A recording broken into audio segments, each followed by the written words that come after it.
ఈరోజే ఉగాది పండుగ. ఈ రోజు నుంచే చైత్రమాసం ప్రారంభమవుతుంది.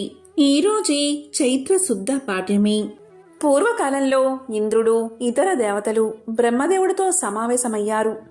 అప్పుడు ఆ మహావిష్ణువు మాయ గురించి ప్రస్తావన వచ్చింది. ఆ సమావేశంలో విష్ణుమాయను కనుగొనడం ఎవరి వల్ల కాదని చర్చించుకున్నారు. అయితే అక్కడే ఉన్న నారదుడు వారితో ఏకీభవించకుండా అనుక్షణం విష్ణునామాన్ని జపించే తనకి ఆయన మాయను తెలుసుకోవడం సులభమే అని దేవతలతో పలికాడు. ఈ సంగతి కాస్త విష్ణుమూర్తి చెవిన పడింది. ఇలా కొంతకాలం గడిచిన తరువాత ఒకరోజు నారద మునీంద్రుల వారు భూలోకంలో విహరించడానికి వచ్చారు. ఇక సంధ్యావందన సమయం కావడంతో నారద మునీంద్రుల వారు ఒక కొలనులోకి దిగి స్నానం చేసి బయటకు వచ్చాడట. అప్పుడు నారదుడు తాను స్త్రీగా మారిపోయినట్లు తెలుసుకుని ఆశ్చర్యపోయాడు. గట్టున పెట్టిన వీణ కమండలం కూడా నారదుడికి కనిపించడం లేదు. దీంతో నారదుడు అయోమయానికి లోనయ్యాడు. ఎప్పుడైతే నారదుడు స్త్రీ రూపాన్ని ధరించాడో సర్వశక్తుల్లో కోల్పోయి సాధారణ స్త్రీగా మారిపోయాడు. గతం మరచిపోయి ఇష్టానుసారంగా తిరగసాగాడు. నారదుడు అలా తిరుగుతున్న ఆ అడవి ఇప్పుడు మనం చూస్తున్న పీఠాపురం పరిసరాల్లో ఉన్నది.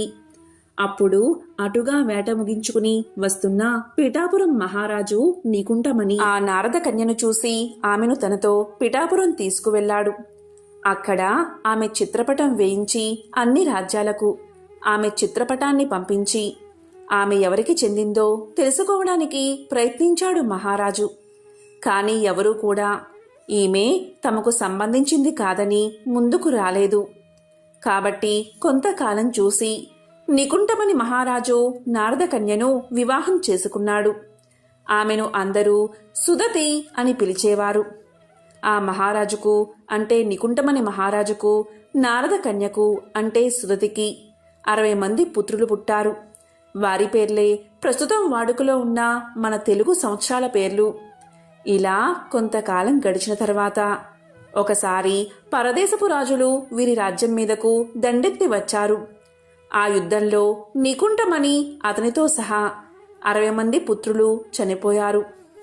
ఆ సమయంలో శత్రురాజులు సుదతిని రాజ్యం నుంచి తరిమేశారు. సుదతి ఆకలి దప్పులతో అక్కడా ఇక్కడా తిరుగుతూ చివరకు తన భర్త అలాగే పుత్రులు మరణించిన యుద్ధ భూమికి చేరుకుంది. ఆకలితో నీరసించిపోతున్న ఆమెకు ఒక చెట్టు చిటారి కొమ్మన ఉన్న ఒక పండు కనిపించింది. చెట్టు ఎక్కే ఓపిక లేదు కనుక ఆ యుద్ధభూమిలో పడి ఉన్న శవాలను ఒక్కొక్కదాన్ని తీసుకెళ్లి ఒకదానిపై ఒకటి పేర్చుకుంటూ వెళ్ళింది. చివరకు ఆమె భర్త శవాన్ని కూడా అక్కడికి తీసుకువచ్చింది. దానిమీద ఎక్కి పండు అందుకోవాలని ప్రయత్నిస్తున్న సమయంలో ఒక బ్రాహ్మణుడు అక్కడికి వచ్చాడు. ఆ బ్రాహ్మణుడు మరెవరో కాదు, మారువేషంలో ఉన్న శ్రీ మహావిష్ణువు. అక్కడికి దగ్గరలో ఉన్న ఒక కొలంలో స్నానం చేసి వస్తే ఆ పండు అందుతుందని చెప్పగా నారద స్త్రీ కొలంలోకి వంగిన ఒక చెట్టు కొమ్మను పట్టుకుని నీళ్ళలోకి దిగి ఒక మునక వేస్తుంది. దాంతో నారద మునీంద్రుల వారికి స్త్రీ రూపం పోయి నారద రూపం వస్తుంది. కానీ చెట్టు కొమ్మను పట్టుకోవడం వల్ల నారదుని చేతులు తడవకపోవడంతో స్త్రీ చేతి గాజులు అలాగే ఉన్నాయి. ఆ తర్వాత నారదుడు తన చేతులను ఆశ్చర్యంగా చూసుకుంటూ ఒడ్డుకు వస్తాడు. అప్పుడు ఆలోచించగా అదంతా విష్ణుమాయ అని అర్థమవుతుంది. దీంతో నారదుడు పశ్చాత్తాపం చెందుతాడు. అప్పుడు శ్రీ మహావిష్ణువు కోసం తపస్సు ప్రారంభిస్తాడు. అలా 10,000 సంవత్సరాలు తపస్సు చేయగా అప్పుడు గరుడ వాహనం మీద శ్రీమన్నారాయణుడు నారదుని ముందు ప్రత్యక్షం అవుతాడు. అప్పుడు నారదుడు తన తప్పును క్షమించమని తన చేతికి ఉన్న గాజులు పోయేలా అనుగ్రహించమని కోరతాడు. ఆ విధంగా నారదునికి కలిగిన భవబంధాలను పోగొట్టినవాడు కనుక ఆ నారాయణుడికి భావనారాయణుడు అనే పేరు వచ్చింది. అయితే పాతాళం నుండి వచ్చిన భావనారాయణుడు అక్కడే నివాసముండేలా నారదుడు కోరుకున్నాడు. దానికి మహావిష్ణువు సరే అని చెప్పి తాను స్వయంభూగా అక్కడే నిలిచి మరొక అర్చనామూర్తిని శ్రీ రాజ్యలక్ష్మి సమేతంగా ప్రతిష్ఠించమని ఆదేశించాడు. నారద మహర్షి అలాగే ప్రతిష్ఠించాడు. అదే ఈనాడు త్రిలింగ క్షోణి వైకుంఠంగా చెప్పబడే సర్పవరం యొక్క స్థల పురాణం. నారదుడు శ్రీగా మారిన కొలను నారదకుండం, సుదతి నారదునిగా మారిన కొలను ముక్తికుండం. సుదతిని వివాహం చేసుకున్న రాజు పిఠాపురం మహారాజు. యుద్ధం జరిగిన ప్రదేశం పండూరు. స్వయంభూ పాతాల భావనారాయణ. నారదుడు ప్రతిష్ఠించింది రాజలక్ష్మి సమేత భావనారాయణ. ఈ కథ ద్వారా విష్ణుమాయ ఎంతటి గొప్పదో తెలుస్తుంది. అలాగే మన తెలుగు సంవత్సరాలకు ఆ పేర్లు ఎలా వచ్చాయో కూడా తెలుస్తుంది. ఉగా అనగా నక్షత్ర గమనం, జన్మ, ఆయుష్ అనే అర్థాలు వస్తాయి. వీటికి ఆది అనగా మొదలు. ఈ రెండిటినీ కలిపి ఉగాది అంటారు. ఈ రోజుని బ్రహ్మ సమస్త సృష్టిని ప్రారంభించాడని పురాణాలు చెబుతున్నాయి. వైకుంఠనాథుడైన విష్ణుమూర్తి మత్స్య అవతారాన్ని ధరించి వేదాలను హరించిన సోమకుణ్ణి సంహరించి వేదాలను బ్రహ్మకు తిరిగి అప్పచెప్పడం. శాలివాహనుడు పట్టాభిషిక్తుడై శౌర్య పరాక్రమాలతో శాలివాహన యుగకర్తగా బాసిల్లింది కూడా ఉగాది నాడే అని పురాణాలు చెబుతున్నాయి. మరి ఎంతో పవిత్రమైన విశేషమైన ఈ కథలను ఒక్కసారైనా వింటే చాలు, జన్మల పాపాలు తొలగి కోటి జన్మల పుణ్యం వస్తుంది. సకల ఐశ్వర్యాలు సిద్ధిస్తాయి. పట్టిందల్లా బంగారమే అవుతుంది. సకల శుభాలు కలుగుతాయి. మరి ఆ కథలేంటో ఇప్పుడు ఈ వీడియోలో తెలుసుకుందాం. పూర్వం ఒకసారి సౌనకాది మహామునులు ఉగాది పండుగ పర్వదినం గురించి సూతుణ్ణి ఇలా అడిగారు. ఓ సూత మహర్షి, నీవు బహు నిర్మల హృదయం కలవాడివి. పూర్వం విష్ణుమూర్తి మత్స్యావతారం ఎత్తాడు కదా, ఆ కథంతా వినాలని బాగా మాకు ఆసక్తిగా ఉంది. కర్మానికి కట్టుబడి ఉండే జీవుడు లోకంలో గౌరవము జ్ఞానము లేని చేపగా పుడుతూ ఉండవచ్చు. కాని భగవంతుడైన విష్ణుమూర్తి ఎందుకు అలాంటి చేపరూపు ఏదో మంచిది అన్నట్లు ఎందుకు ధరించాడు? అలా ధరించి ఎక్కడ ఉన్నాడు? ఏ కార్యాలు సాధించాడు? అవతారాలలో మొదటి వరుసలోది అయినా ఆ మీనావతారం ఎత్తడానికి కారణం ఏమిటి? దాని అవసరం ఏమిటి? ఇవన్నీ వివరంగా తెలపడానికి నీవే సమర్థుడివి. దేవాది దేవుడు విష్ణుమూర్తి కథలు సకల లోకాలకు మేలు చేకూర్చేవి కదా. కనుక ఆ వృత్తాంతాన్ని మాకు సవివరంగా విశదీకరించు అని సౌనకాది మహామునులు సూతుణ్ణి వేడుకున్నారు. దాంతో సూతుడు మత్స్య పురాణం గురించి ఇలా వివరించడం మొదలుపెట్టాడు. ఓ మునులారా, శ్రద్ధగా వినండి. నీళ్లు నారలుగా చెప్పబడతాయి. అవే నీళ్లు నరులకు ప్రాణాధారం కూడా. అటువంటి నీటిలో నివాస స్థానాన్ని ఏర్పరచుకున్న ఆ పరబ్రహ్మమూర్తియే నారాయణుడిగా చెప్పబడతాడు. మొదట అంటే సృష్టికి పూర్వం ఏమీ ఉండేది కాదు. అన్ని వైపులా ఒక్క వస్తువు కాని ప్రాణం కాని ఉండేది కాదు. అయితే ముందు సత్తు అనగా ఒక వస్తువు రూపం పుట్టింది. దాని నుంచి మహత్తు, దాని నుంచి అహంకారం, దాని నుంచి గుణాలు, అక్కడి నుంచి బ్రహ్మాదుల సృష్టి జరిగింది. సృష్టికి పూర్వం అంతా కూడా జలమయమై ఉండేది. ఆ జలమయంలో పరమాత్ముడు ఎటువంటి ప్రకాశం లేకుండా వటపత్ర సాయిలాగా ఉండేవాడు. బ్రహ్మ సృష్టి జరిగిన తర్వాత అతని వల్ల సమస్త సృష్టి విస్తరించింది. ఆ జలమయంలో శయనించి ఉన్న ఆది పరబ్రహ్మం తన చుట్టూ ఉన్న నీటిని తన పొడవైన చేతులతో కలియబెట్టగా అందులోంచి నురగ పుట్టి 2 బుడగలు లేచాయి. ఆ బుడగల నుంచే భూమి ఆకాశాలు ఏర్పడ్డాయి. అలాగే భూమి మీద మన్ను, రాళ్ళు, కొండలు కూడా కల్పించబడ్డాయి. ఆ సమయంలో మహాపురుషుడి నాభి నుంచి ఒక కమలం జన్మించింది. నారాయణుడు ఒక తుమ్మెదగా మారి కమలం చుట్టూ తిరుగుతూ చివరికి అందులో ప్రవేశించాడు. తన తేజస్సును దానిలో ప్రవేశపెట్టి బయటకు వచ్చేశాడు. ఆ కమలం నుంచి 8 భుజాలతో 4 ముఖాలతో బ్రహ్మ జన్మించాడు. అతను తన చుట్టూ ఉన్న నీటిని చూసి ఆశ్చర్యపడ్డాడు. అతనికి ఓంకారనాదం వినిపిస్తూ ఉంది. ఏమి చెయ్యాలో తోచక ఆ తామరతాడు ద్వారా లోపలికి ప్రవేశించాడు బ్రహ్మ. లోపల నారాయణుడి గర్భకుహరంలో బ్రహ్మాండమంతా సముద్రాలతో, నదులతో, కొండలతో కనిపించగా కలవరపడిన బ్రహ్మ తిరిగి బయటకు వచ్చేశాడు.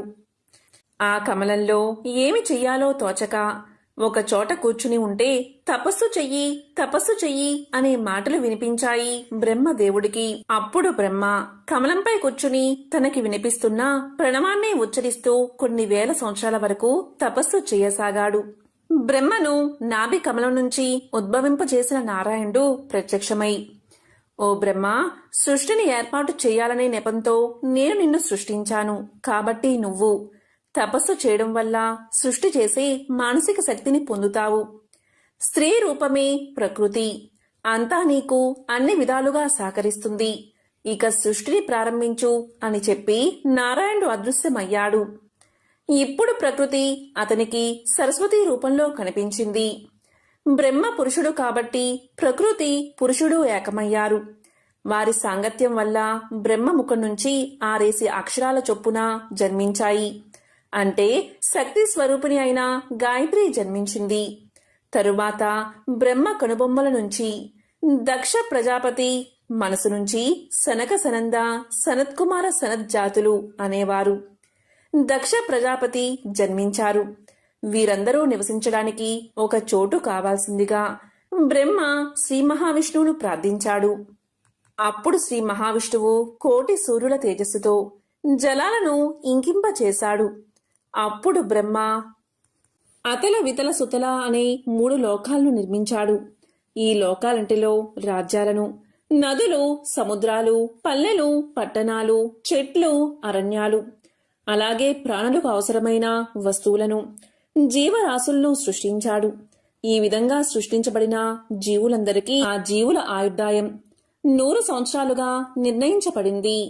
15 రెప్పలపాటు కాలం ఒక కాష్ట, 30 కాష్టలు ఒక కళ, 30 కళలు ఒక ముహూర్తం, 30 ముహూర్తాలు ఒక అహోరాత్రులు, అన్నీ కలిసి ఒక దినం. 15 ముహూర్తాలు ఒక పగలు, 15 ముహూర్తాలు ఒక రాత్రి, 15 దినాలు ఒక పక్షం లేదా అర్ధమాసం. ఇది మానవలోక కాల ప్రమాణంగా నిర్ణయించబడింది. ఈ విధంగా 17,28,000 సంవత్సరాలు గడిస్తే కృతయుగ ప్రమాణం, 12,96,000 సంవత్సరాలు గడిస్తే త్రేతాయుగ ప్రమాణం, 8,64,000 సంవత్సరాలు గడిస్తే ద్వాపరయుగ ప్రమాణం, 4,32,000 సంవత్సరాలు గడిస్తే కలియుగ ప్రమాణం. ఈ 4 యుగాలు ఒక మహాయుగమవుతాయి. ఇలా 1000 మహాయుగాలు బ్రహ్మకు ఒక పగలు, అదేవిధంగా 1000 మహాయుగాలు బ్రహ్మకు ఒక రాత్రి అవుతాయి. ఈ విధంగా 2000 మహాయుగాలు గడిచిన తర్వాత బ్రహ్మకు ఒక అహోరాత్రులు కలిసి దినమవుతుంది. ఇటువంటి దినాలు 30 అయితే ఒక మాసం, 12 మాసాలు ఒక సంవత్సరం. అటువంటి 100 సంవత్సరాలు బ్రహ్మ ఆయుర్దాయం. బ్రహ్మకు ఒక పగలు గడిస్తే ఆయనకు నిద్ర వచ్చి సృష్టిని ఆపి నిద్రపోతాడు. అప్పుడు సృష్టి అంతా ప్రళయం వచ్చి నాశనం అవుతుంది. దీనిని నైమితిక ప్రళయము అంటారు. ఆ ప్రళయ స్థితిలో 1000 మహాయుగాలు గడిచిన తర్వాత బ్రహ్మ మళ్లీ సృష్టిని యథాపూర్వకంగా ప్రారంభించి అన్నిటినీ సృష్టిస్తాడు. ఆ విధంగా పూర్వం బ్రహ్మదేవుడు నిద్రించే సమయం ఆసన్నమైనది. అప్పుడు ఏం జరిగిందో చెప్తాను, శ్రద్ధగా వినండి అని సూతుడు ఇలా చెప్పసాగాడు. మొదటగా మత్స్యావతార కథను వినండి. కృత, త్రేత, ద్వాపర, కలియుగాలు 4టిని కలిపి ఒక మహాయుగము అంటారు. అటువంటి 71 మహాయుగాలు ఒక మన్వంతరం. ప్రతి మన్వంతరాన్ని ఒక మనువు పాలిస్తాడు. అటువంటి 14 మనువులు పాలించే కాలం బ్రహ్మకు ఒక పగలు. ఇప్పటి వరకు 6 ఉదయకల్పాలు బ్రహ్మకు జరిగాయి. ఇప్పుడు జరుగుతున్న 7వ మన్వంతరాన్ని 7వ మనువు వైవస్వతుడు పాలిస్తున్నాడు. వైవస్వత మన్వంతరంలోని 28వ మహాయుగంలోని కలియుగం ఇప్పుడు నడుస్తుంది. 6వ కల్పం చివరి రోజుల్లో ద్రవిడ దేశానికి సత్యవ్రతుడు అనే రాజు ఉండేవాడు. ఆ రాజు గొప్ప హరిభక్తుడు. ఎల్లప్పుడూ హరిసేవలో మునిగి తేలేవాడు. ఎన్నోసార్లు కేవలం నీరు మాత్రం ఆహారంగా తీసుకుంటూ విష్ణువు గురించి తపస్సు చేసేవాడు. సత్యవ్రతుడు ఒకనాడు కృతమాలిక అనే నది ఒడ్డున విష్ణువుకు నీళ్లతో తర్పణం వదులుతున్నాడు. అప్పుడు అతని దోసిలిలో ఒక చిన్న చేపపిల్ల కనిపించింది. వెంటనే ఆ చేపపిల్లను నది నీళ్ళలో వదిలిపెట్టాడు రాజు. ఆశ్చర్యంగా ఆ చేపపిల్ల రాజుతో ఇలా పలికింది. రాజా, ఈ నదిలో నాలాంటి చిన్న చేపలను తినే పెద్ద పెద్ద చేపలు ఎన్నో ఉన్నాయి. జాలర్లు కూడా వల్లు వేసి నన్ను బంధిస్తారు. నన్ను రక్షించి నీతో తీసుకువెళ్ళు అని ఆ చేపపిల్ల అడగగా, సత్యవ్రతుడు జాలితో ఆ చేపపిల్లను తన కమండలంలో ఉంచి ఇంటికి తీసుకువెళ్ళాడు. ఒక్క రాత్రిలోనే ఆ చేపపిల్ల కమండలమంతా నిండిపోయింది. మరునాడు ఉదయం చేపపిల్ల రాజుతో ఇలా పలికింది. రాజా, నేను ఉండడానికి ఈ కమండలం చాలదు. నన్ను ఏదైనా పెద్ద పాత్రలో ఉంచు అంది. అప్పుడు సత్యవ్రతుడు ఆ చేపపిల్లను పెద్ద కడవలో ఉంచాడు. కాసేపటికి అది పెరిగి కడవంతా నిండిపోయింది. దయామయుడైన ఆ రాజు దానిని చిన్న నీటి మడుగులో విడిచాడు. అప్పుడు ఆ చేప ఆ మడుగు కంటే పెద్దదై ఇలా పలికింది. రాజా, నేను తిరగడానికి ఈ మడుగు చాలదు అంది. దాంతో రాజు దాన్ని తీసుకువెళ్లి పెద్ద తటాకంలో వదిలిపెట్టాడు. చూస్తూ ఉండగానే ఆ చేప చెరువంతా ఆక్రమించి, రాజా, ఇది కూడా చాలదు అంది. అప్పుడు ఆ రాజు దాన్ని తీసుకువెళ్లి సముద్రంలో వదిలిపెట్టాడు. అప్పుడు ఆ చేప, రాజా, ఈ సముద్రంలో నన్ను ముసళ్ళు తిమింగలాలు పట్టి చంపుతాయి.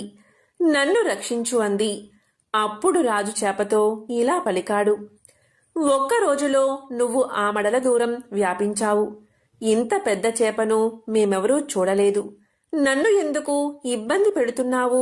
నువ్వు తప్పక భక్తులను కాపాడడానికి చేప రూపంలో వచ్చిన విష్ణుదేవుడివి అని నేను తెలుసుకున్నాను. నన్ను క్షమించి కాపాడు అని ప్రార్థించాడు. ఆ యుగం చివర ప్రళయ కాలంలో ఒంటరిగా సముద్రంలో సంచరించడానికి చేప రూపం ధరించిన శ్రీ మహావిష్ణువు సత్యవ్రతుడితో ఇలా పలికాడు. ఓ రాజా, ఈ రాత్రి గడిచిన తర్వాత 7వ దినంలో భూలోకంతో సహా 3 లోకాలు ప్రళయ సముద్రంలో మునుగుతాయి. అప్పుడు నా ఆజ్ఞానుసారం ఒక పెద్ద నావ నీ దగ్గరకు వస్తుంది. నీవు సమస్త ఔషధాలను, విత్తనాల రాసులను ఆ నౌకపై ఉంచుకుని ప్రళయ సముద్రంలో విహరించు.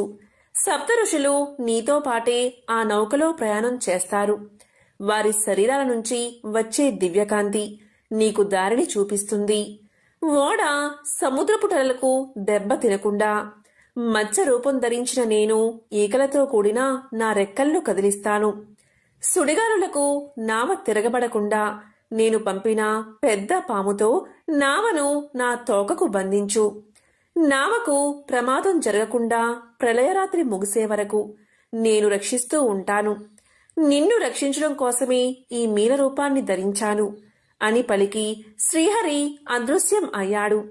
ఆ రాత్రి విష్ణువు పలికిన మాటలు తలుచుకుంటూ సత్యవ్రతుడు దర్భల శయ్యపై తూర్పున శిరస్సు ఉంచి పడుకున్నాడు. మర్నాడు ఉదయం నుంచి ఎడతెరిపి లేకుండా భయంకరమైన వర్షం కురవడం మొదలుపెట్టింది. సముద్రాలు పొంగి పొర్లి దేశాలను ముంచేశాయి. కల్పాంతకాలంలో ఏర్పడిన ఆ ప్రళయంలో ప్రజలు ప్రాణాలు కోల్పోయారు. బ్రహ్మదేవుడు బాగా అలసిపోయి నిద్రపోయాడు. అతని ముఖం నుంచి వెలువడిన వేదాలను హయగ్రీవుడు అనే రాక్షసుడు దొంగలించాడు.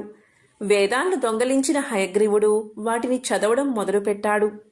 బయట ప్రపంచంలో ఉండడానికి భయపడి సముద్రంలో ప్రవేశించాడు. వేదాలను దొంగలించి సముద్రంలో దాగిన రాక్షసుని సంహరించడం, ఔషధాలను, విత్తనాలను రక్షించడం ఆ భగవంతుడైన విష్ణుదేవుడి ప్రస్తుత కర్తవ్యాలు. దీంతో మహావిష్ణువు 1,00,000 ఆమడల పొడవైన మత్స్య రూపాన్ని ధరించాడు. ఆ పెనుచేప చిన్న చిన్న రెక్కలు, పెద్ద మీసాలు, పొట్టి తోక, బంగారు రంగు శరీరము, దానిపై అందమైన మచ్చలు, చక్కని మొహము, ఒక కొమ్ము కలిగి మిరమిట్లు గొలిపే చూపులతో విరాజిల్లుతూ సముద్రంలో ప్రవేశించింది.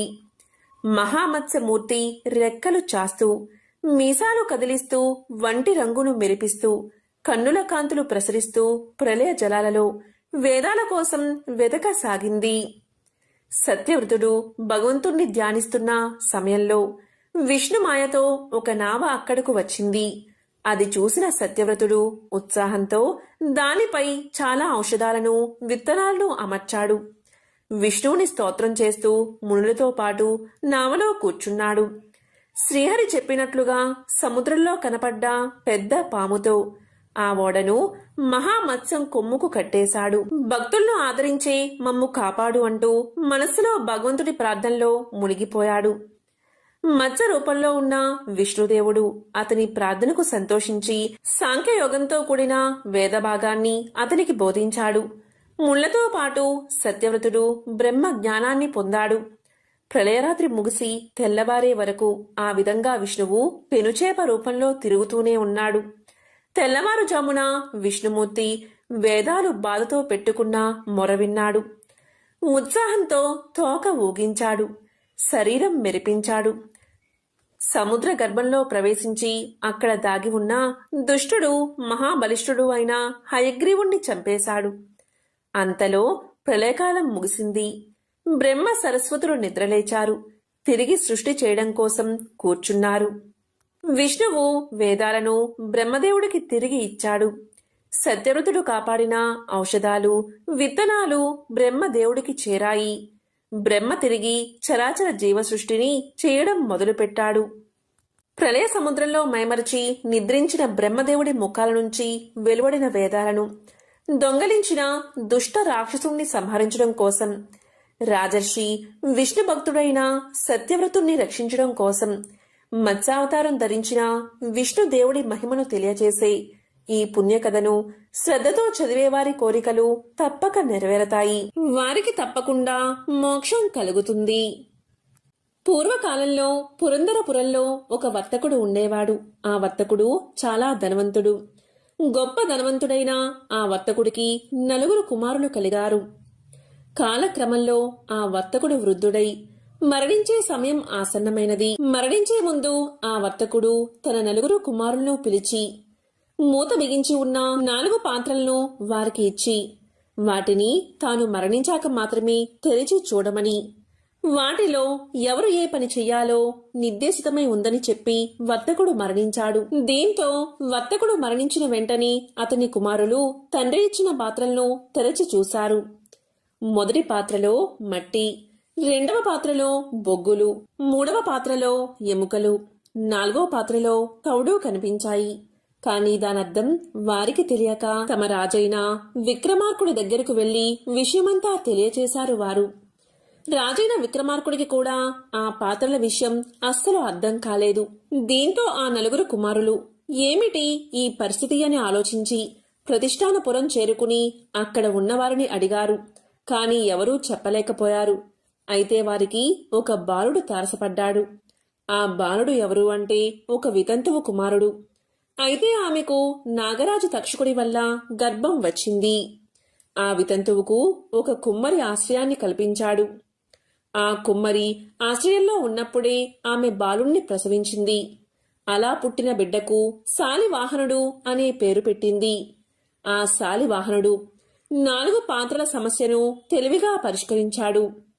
ఆ 4 కుమారులలో మట్టితో నిండిన పాత్ర వచ్చిన కుమారుడు ఆస్తిలోని భూమిని తీసుకోవాలని, బొగ్గులు నిండిన పాత్ర వచ్చిన కుమారుడు కలపను తీసుకోవాలని, ఎముకలు నిండిన పాత్ర వచ్చిన కుమారుడు పశు సంపదను తీసుకోవాలని, తౌడు నిండిన పాత్ర వచ్చిన కుమారుడు ధాన్యాన్ని పంచుకోవాలని, అదే మరణించిన వర్తకుడి భావన అని శాలివాహనుడు తెలియజేశాడు. ఆ శాలివాహనుడి మాటలు ఆ 4కి నచ్చి ఆ విధంగానే పంచుకున్నారు. ఈ విషయం ఆ నోటా ఈ నోటా విక్రమార్కుడి దాకా చేరింది. దీంతో విక్రమార్కుడు శాలివాహనుణ్ణి చూడాలని కుతూహలపడి భటులతో కబురు చేశాడు. కాని శాలివాహనుడు వాళ్లతో తాను రానని, ఏనాటికైనా విక్రమార్కుడే తన దగ్గరకు రావాల్సి ఉంటుందని పలికాడు. ఆ విషయాన్ని భటులు విక్రమార్క మహారాజుకు తెలియజేశారు. దీంతో మహారాజుకు కోపం వచ్చి శాలివాహనుణ్ణి సంహరించడానికి చతురంగ బల సమేతుడై వెళ్లాడు. ఈ విషయం తెలుసుకున్న శాలివాహనుడు మట్టితో సైనికుల బొమ్మలు చేసి ప్రాణం పోసి విక్రమార్కుడి మీదకు పంపాడు. ఈ విధంగా ఇద్దరి మధ్య భీకర పోరాటం సాగింది. చివరకు శాలివాహనుడు సమ్మోహనాస్త్రాన్ని ప్రయోగించి విక్రమార్కుడి సేనంతా నిద్రపోయేలా చేశాడు. అప్పుడు విక్రమార్కుడు వాసుకి అనే నాగరాజుని ప్రార్థించి తన సేనలకు మెలకువ వచ్చేలా చేశాడు. ఇలా శాలివాహన విక్రమార్కుల యుద్ధ సమరంలో ఎవరికీ విజయం తేలనప్పుడు ఆకాశవాణి ఇలా పలికింది.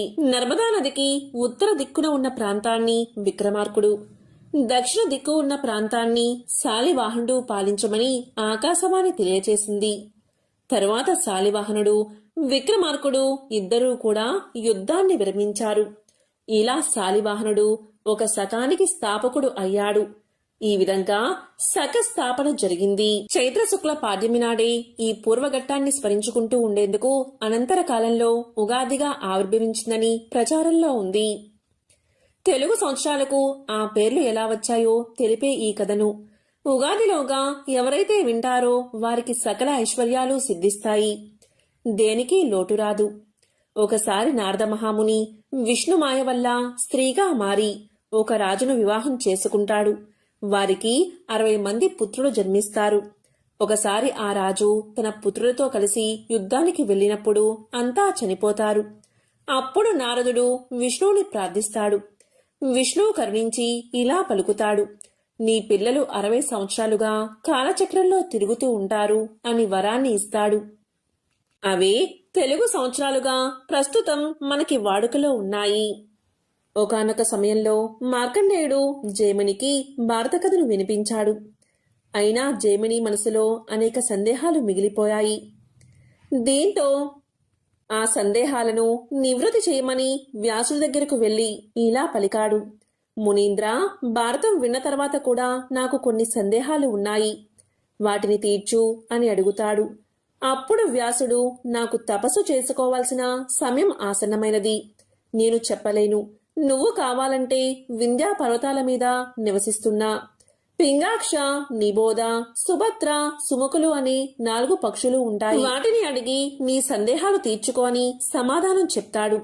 దానికి సమాధానంగా, ఓ మునివర్య, ఆ పక్షులు ఏంటి, అవి మాట్లాడమేమిటి, మహాపండితుల్లాగా వారు నా సందేహాలు తీర్చడమేమిటి అని అడుగుతాడు.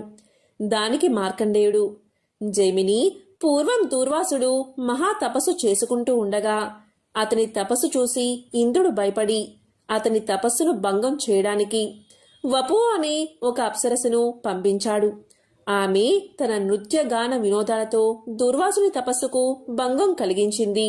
దీంతో దుర్వాసుడు ఆగ్రహించి, ఓసి, నువ్వు నా తపస్సును భంగం కలిగించావు కాబట్టి నువ్వు ఒక కంక పక్షి అనగా గ్రద్దగా జన్మిస్తావు అని శపించాడు. ఆమె వెంటనే దూర్వాసుడి కాళ్ల మీద పడి, నేను చేసిన అపరాధానికి మన్నించండి, శాప విముక్తిని కలిగించండి అని కోరుకుంది. దీంతో దూర్వాసుడు జాలిపడి, నీవు గ్రద్దగా మారిన తర్వాత నీ గర్భంలో 4 పిల్లలు పుడతారు. అప్పుడు అర్జునుడి బాణం దెబ్బ తగిలి నువ్వు మరణించి నిజరూపాన్ని దాలుస్తావు, స్వర్గాన్ని చేరుకుంటావు అని అనుగ్రహిస్తాడు. ఈ శాపం కారణంగా ఆ వపువు గ్రద్దగా జన్మిస్తుంది. ద్రోణుడు అనే వానితో వివాహం జరిగి 14 సంవత్సరాలు కాపురం చేస్తుంది.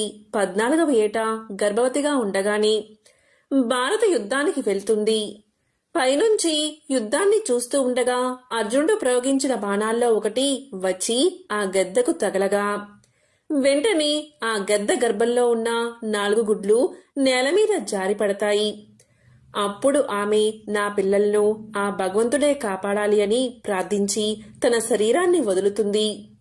ఆ యుద్ధ సమరంలో ఒక ఏనుగు మెడలో ఉన్న గంట శత్రు సైనికుడి బాణం దెబ్బతో తెగి ఆ 4 గుడ్ల మీద పడుతుంది. అలా కింద పడిన ఆ 4 గుడ్లు ఆ గంట కిందే సురక్షితంగా ఉంటాయి. భారత యుద్ధం పూర్తయిపోయిన తర్వాత ఆ ప్రాంతమంతా కూడా ప్రశాంతత నెలకొంటుంది. ఒకనాడు ప్రభాతవేళ సమీకుడు అనే ఒక మహాముని ఆ కురుక్షేత్రం మీదుగా వెళ్తూ ఉంటాడు. గంట కింద ఉన్న గుడ్లు పిల్లలుగా మారి కిజకిజలాడుతూ ఉంటాయి. ఆ ధ్వని విన్న ఆ ముని గంటను పైకెత్తి చూస్తాడు.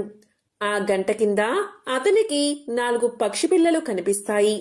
సమీక మహామునికి ఆ పక్షి పిల్లల మీద కరుణ కలిగి తన ఆశ్రమానికి తీసుకుపోతాడు. అప్పుడు ఆ పక్షులు ఇలా పలుకుతాయి, ఓ మహానుభావా, తండ్రిలా మమ్మల్ని నువ్వు కాపాడావు.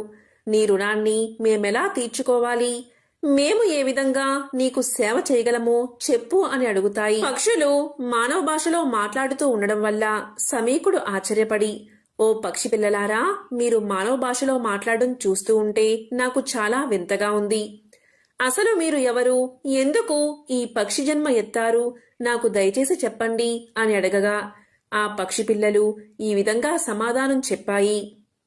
మునీశ్వర, పూర్వం సుకృతి అనే మహామునికి మేము 4 పుత్రులం. వేద శాస్త్రాలను చదువుకుంటూ ఉండేవాళ్లం. మా తల్లిదండ్రులను సేవిస్తూ కాలం గడిపేవాళ్లం. ఇలా ఉండగా ఒకరోజు దేవేంద్రుడు మా తండ్రి యొక్క సత్యాన్ని పరీక్షించడానికి గ్రద్ద రూపంలో వచ్చి నరమాంసాన్ని ఆహారంగా పెట్టమని కోరాడు. అప్పుడు మా తండ్రి, మీలో ఎవరైనా ఇంద్రుడికి ఆహారం అవ్వండని మమ్మల్ని ఆజ్ఞాపించాడు. అయితే మేము మా ప్రాణాలు దక్కించుకోవడానికి భయంతో మా తండ్రి యొక్క ఆజ్ఞను పాలించకుండా అలాగే ఉండిపోయాం. అప్పుడు మా తండ్రి మమ్మల్ని పక్షులుగా పుట్టమ్మని శపించాడు. తన శరీరాన్ని ఇంద్రుడికి ఆహారంగా సమర్పించుకున్నాడు. ఇంద్రుడు మా తండ్రి యొక్క త్యాగ బుద్ధికి సంతోషించి మమ్మల్ని చూసి, మీరు వింధ్య పర్వత గృహంలో నివసించండి. జైమిని అనే వ్యాస శిష్యుడు మీ దగ్గరకు వచ్చి కొన్ని సందేహాలు అడుగుతాడు. ఆ సందేహాలు తీర్చి మీరు శాప విముక్తులు పొందండి. మీరు పక్షులైన సర్వ వేదాలను పొంది ధర్మపక్షులు జ్ఞాన పక్షులుగా పేరు పొందుతారు అని మమ్మల్ని అనుగ్రహించి వెళ్లిపోయాడు అని ఆ పక్షులు తమ వృత్తాంతం గురించి సమీకుడికి చెప్పుకున్నాయి. అప్పుడు సమీకుడు, మీరు నా కోసం ఏ పని చేయవలసిన అవసరం లేదు. మీరు మీ విధిని నిర్వర్తించడానికి వింధ్య పర్వతాలకు వెళ్ళండి అని సెలవిచ్చి వారిని అక్కడి నుంచి పంపించేశాడు.